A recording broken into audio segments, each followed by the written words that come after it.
Nous allons continuer notre prédication, la méditation sur la bénédiction apostolique de l'apôtre Paul, à la 12e lettre aux Corinthiens. Tout à la fin du chapitre 13, du verset 11 à 13, nous avons cette bénédiction apostolique qui est normalement dite à la fin des cultes. Le texte nous dit: « Au reste, frères, soyez dans la joie, perfectionnez-vous, consolez-vous, ayez un même sentiment, vivez en paix, et le Dieu d'amour et de paix sera avec vous. Saluez-vous les uns les autres par un saint baiser. Tous les saints vous saluent.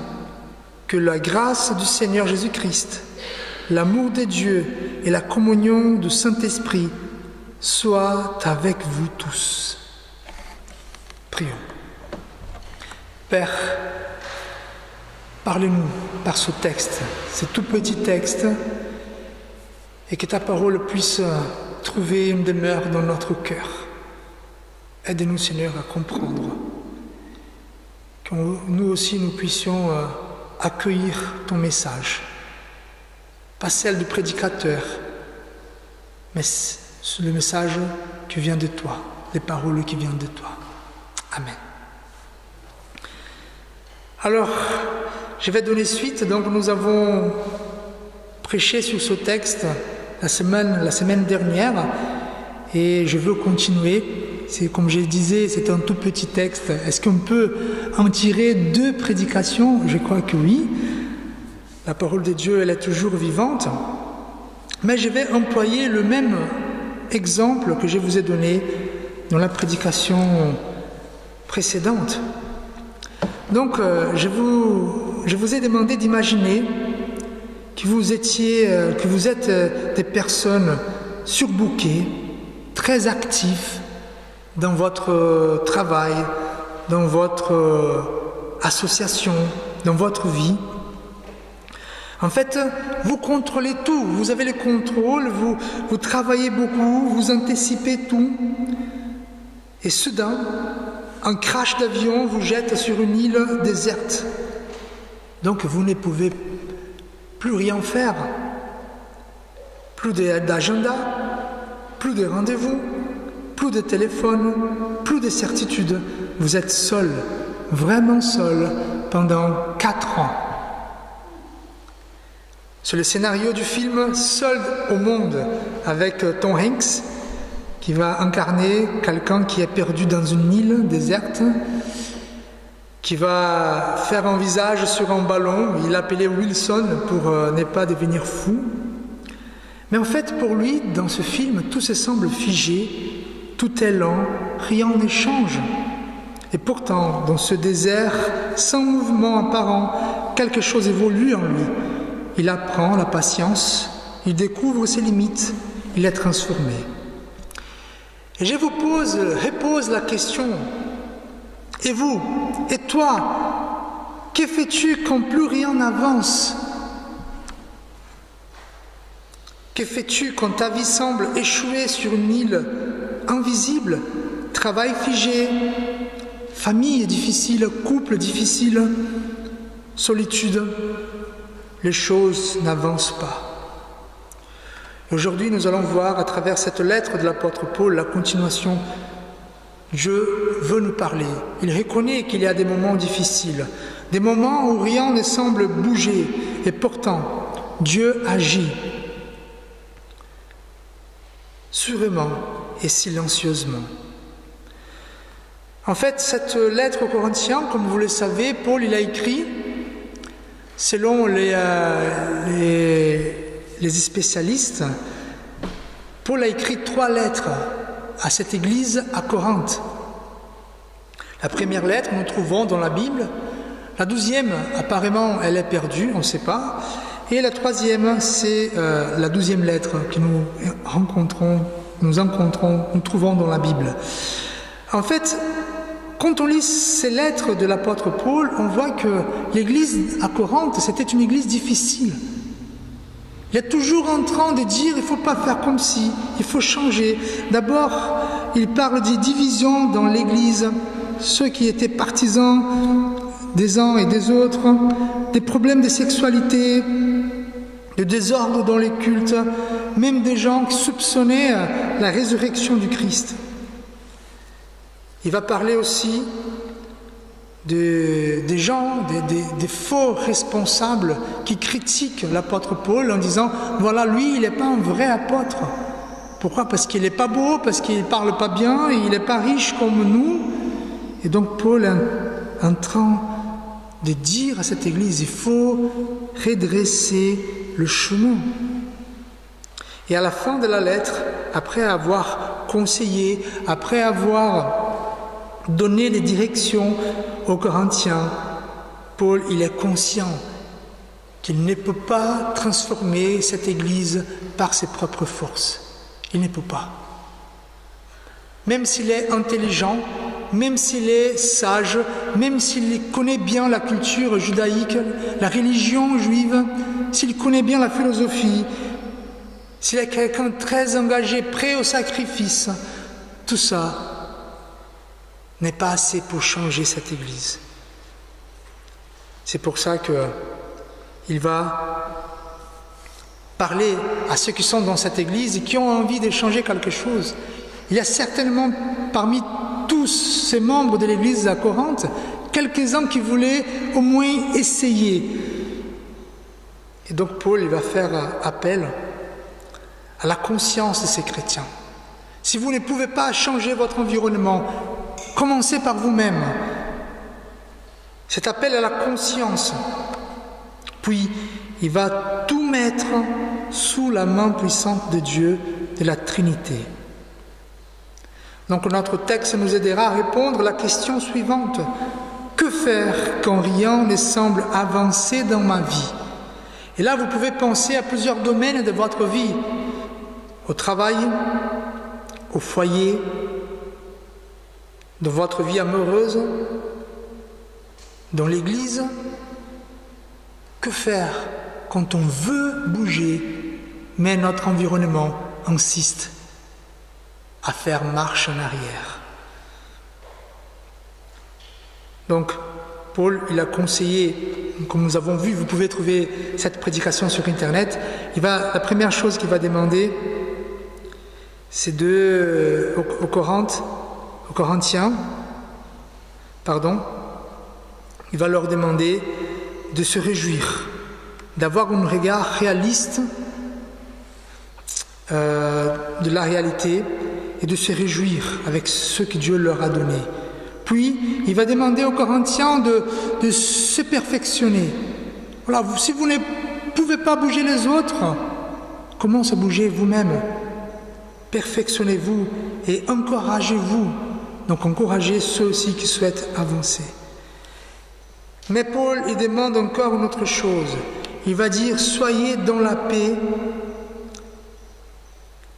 Il va dire dans le texte, ayez un même sentiment, vivez en paix. Là ici, Paul souhaite qu'ils aient un seul esprit et qu'ils vivent en paix. Évidemment, ces mots-là font référence à la discorde qu'il y avait avant. Vous savez, dans l'église des Corinthes, ils ne voulaient pas suivre Paul.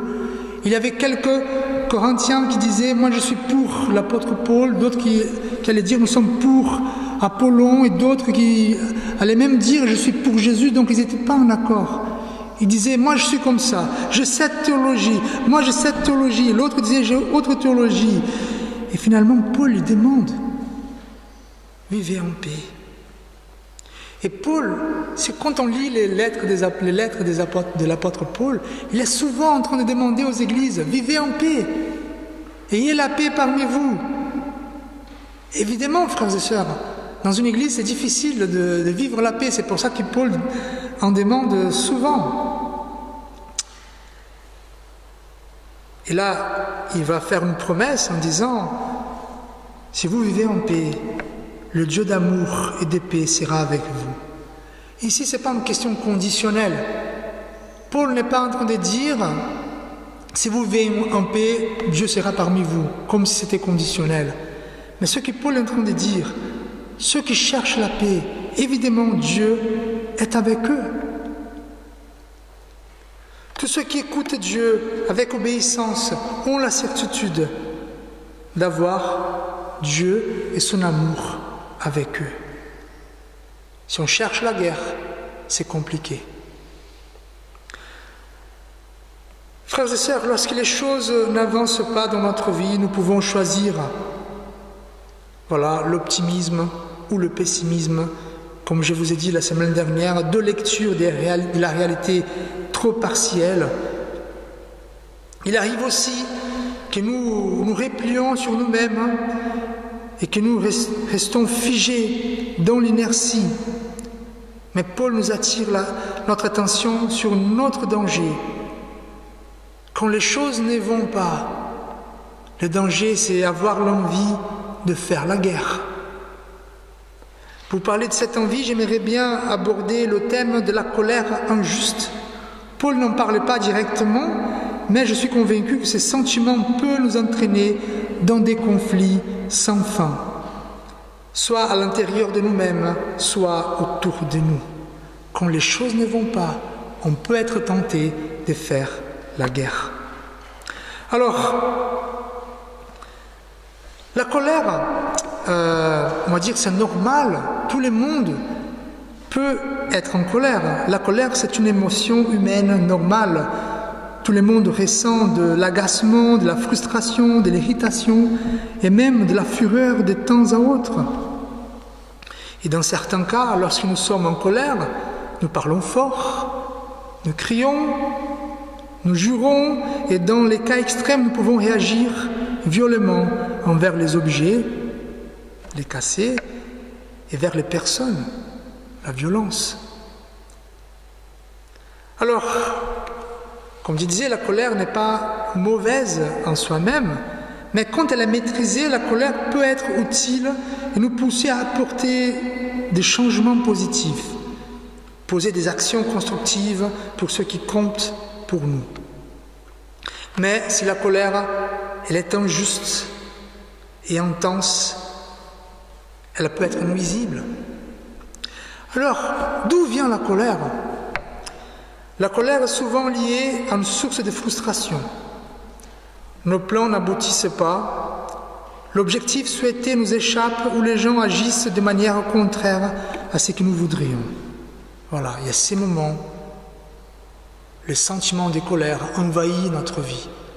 Et nous avons l'option d'avoir une colère qu'on appelle juste pour agir, et nous pouvons avoir cette colère injuste, démesurée, qui va tout casser. Alors pourquoi la colère nous donne envie de faire la guerre finalement ? Là je vais employer la thèse d'anthologiens et psychologues, donc c'est Allender et Langmann-Trois. Ensemble ils ont écrit un livre, L'appel du cœur. Donc ils vont parler de la colère et ils disent « Par la colère nous cherchons à compenser la passivité de Dieu en nous attribuant le droit d'agir. » Donc la colère commence quand on... Parce que pour eux, moi je suis d'accord, la colère c'est avant tout spirituel. Donc quand les choses n'avancent pas, je trouve que Dieu est trop passif et là je rencontre en moi le droit d'agir. Au lieu d'attendre, au lieu d'être vulnérable, je dois intervenir. Donc la colère n'est pas seulement un moyen de se protéger contre l'offense d'autrui, on n'est pas seulement une source d'énergie pour aller au combat, mais cette colère injuste, elle est une injure lancée à Dieu parce qu'il refuse d'agir en notre faveur. La colère injuste commence quand je dis à Dieu, « Dieu, tu n'agis pas, donc je vais le faire, mais tu verras comment je vais le faire. » Je vous donne des exemples. Caïn et Abel. Caïn, il a présenté un sacrifice à Dieu et Dieu n'a pas aimé. La Bible ne nous parle pas les raisons. Et donc, il tourne vers son frère, il va tuer son frère, il est rempli de colère. Pourquoi il tue Abel ? c'est parce qu'il veut tuer Abel? Non, parce qu'il veut tuer Dieu, mais il ne peut pas. Donc il va tuer celui qui plaît Dieu. Cette colère qui remplit, qui dit Dieu tu es injuste, Dieu tu es passif, et je vais agir. On voit notre exemple, c'est Pierre, quand il voit que les soldats commencent à enlever Jésus-Christ, qu'est-ce que Pierre va faire? Il va prendre son épée et arracher l'oreille d'un soldat. C'est la colère. Pourquoi? Parce que pourquoi Jésus ne fait rien? Il est tout puissant, il fait des miracles, mais il ne va pas agir. Donc Pierre, il dit, moi je vais agir à ma façon. La colère, c'est combattre le feu par le feu. Lorsque nous répondons à une attaque, nous combattons le feu par le feu. La colère nous pousse à combattre. Elle est notre réaction à une injustice supposée ou réelle. Et elle cherche à annuler le tort qui nous a été infligé, qu'elle soit justifiée ou non. La colère stimule l'action, la respiration s'accélère, les muscles s'étendent, les champs de vision se rétrécissent et le regard se fixe sur l'ennemi. La colère pousse à prendre des décisions immédiates.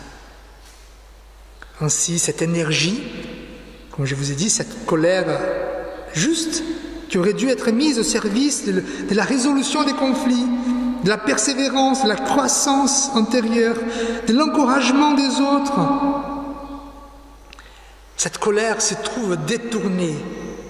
Elle devient alors une colère injuste, déformée, qui alimente des guerres inutiles contre ceux qui nous entourent. C'est pour ça que Paul dit, il insiste avec force, vivez en paix. Lorsque les choses vont mal, il est facile de céder à la dispute, à la confrontation, au conflit. Frères et sœurs, faire la guerre semble parfois être le chemin le plus rapide pour faire bouger les choses. Ce n'est pas le chemin de l'esprit, ni le chemin du Christ. Je vous donne quelques exemples. Pensez à votre mariage, pensez à votre conjoint, votre ami. Parfois les choses n'avancent pas. Et parfois on pense que si on crie, ça va plus vite. Si la colère vient, si on fait des choses, peut-être je vais bouger mon conjoint, peut-être je vais bouger mon amoureux. Je vous donne un autre exemple, parfois les enfants. Et là je vous dis, c'est facile en tant que parent d'employer la colère pour faire les enfants bouger. Je demande à ma fille, c'est bien qu'elle n'est pas là, allez faire les vaisselles, ça ne marche pas. Deuxième fois, allez faire les vaisselles, ça ne marche pas. Donc la colère commence à monter en moi. Cette énergie, la vision qui se rétrécit, et au lieu de lui expliquer, non, j'écris. Voilà, j'écris. Ça peut être dans le travail aussi, dans notre amitié, ça peut être même dans l'église. Voilà. Je vous invite encore à penser dans un domaine de votre vie qui vous sentez que les choses n'avancent pas. Paul souhaite qu'au lieu de chercher et trouver des choses qui nous divisent, qui mettent en évidence nos différences, puissent se battre contre ceux qui ne nous plaisent pas. Cherchons la paix. La colère sera toujours une arme de destruction que nous serons tentés d'utiliser pour contrôler, pour dominer et même pour anéantir. C'est pour ça qu'il faut parfois lever les drapeaux blancs pour la paix. Discutons avec amour nos différences, puis faisons confiance à Dieu. C'est une promesse où la paix volontaire de Dieu est avec nous. C'est pour ça qu'il dit « Le Dieu d'amour et de paix sera avec nous ». Paul va dire aussi en Corinthiens que la paix du Christ règne dans vos cœurs. C'est en effet à cette paix que Dieu vous a appelés. En tant que membres d'un seul corps, soyez reconnaissants que la parole du Christ, avec toute sa richesse, habite en nous. Instruisez-vous et avertissez-vous les uns les autres avec une pleine sagesse. Chantez à Dieu de tout votre cœur et avec reconnaissance, des psaumes, des hymnes, des cantiques, inspirés par l'Esprit. Tout ce que vous faites, en parole ou en action, faites-le au nom du Seigneur Jésus-Christ, en remerciant par lui Dieu le Père. Voici, frères et sœurs, cette bénédiction qui nous invite à être dans la joie, nous invite à nous perfectionner, à nous encourager et vivre dans la paix. Même si nous serons tentés à mettre la colère, même si nous serons tentés à faire la guerre pour accomplir notre désir. Et nous pouvons vivre tout cela car Jésus, par sa vie, par sa mort et sa résurrection, nous a donné des compétences pour vivre cette nouvelle vie. Si nous pouvons nous réjouir même quand la situation ne va pas, si nous pouvons nous perfectionner et encourager les autres quand les choses ne bougent pas, si nous pouvons vivre en paix, même quand rien ne marche, c'est parce que Jésus nous a donné une nouvelle vie. Une vie pour honorer le Père. Jésus nous a donné une nouvelle et vive espérance. C'est pour ça que nous pouvons vivre dans la joie. Jésus nous a donné des dons spirituels. Pour cela que nous pouvons nous perfectionner. Jésus a déjà fait la guerre contre nos vrais ennemis. Et pour cela, nous pouvons être en paix. Et je finis comme finit le texte. Que la grâce du Seigneur Jésus-Christ, que l'amour de Dieu et la communion du Saint-Esprit soient avec vous tous. Amen. Voilà. Donc aujourd'hui, repas fraternel. Merci Seigneur, on pourra manger à l'extérieur. Bon, on verra parce qu'il fait chaud. Donc, voilà, vous êtes invités. Il y a toujours des choses à partager. N'hésitez pas à rester, c'est après le culte. Et bon, nous aurons l'école biblique, mais l'école biblique, qui c'est après le repas, ne sera pas vécue ici. On va partir à la fête du jeu, au centre du village, chaque enfant avec leurs parents. Le vendredi, l'étude biblique. Cette semaine-là, parce qu'il nous reste une semaine pour l'étude biblique, on va voir un film. C'est le film de l'histoire de la Bible. Donc nous étudions les livres de la Bible. Donc pour donner un peu des images à tous ceux que nous avons lus, nous allons voir un peu ce qui se passe entre les juges et les 3 rois d'Israël. Réunion de prière, normalement, jeudi, chez notre sœur Simone. Et dimanche prochain, culte à la grotte. Donc à 10h30, une demi-heure plus tôt que d'habitude, nous serons auprès de la grotte du Mas d'Asile. Il y aura un pique-nique tiré du sac. Donc vous êtes plus qu'invités, plus que bienvenus. Je ne sais pas si j'ai oublié d'autres annonces. Non?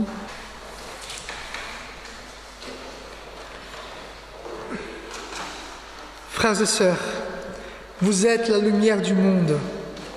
C'est ainsi que votre lumière doit briller devant tous les hommes pour qu'ils voient le bien que vous faites et qu'ils en attribuent la gloire à votre Père céleste.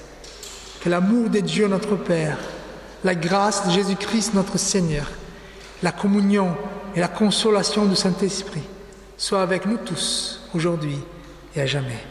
Amen.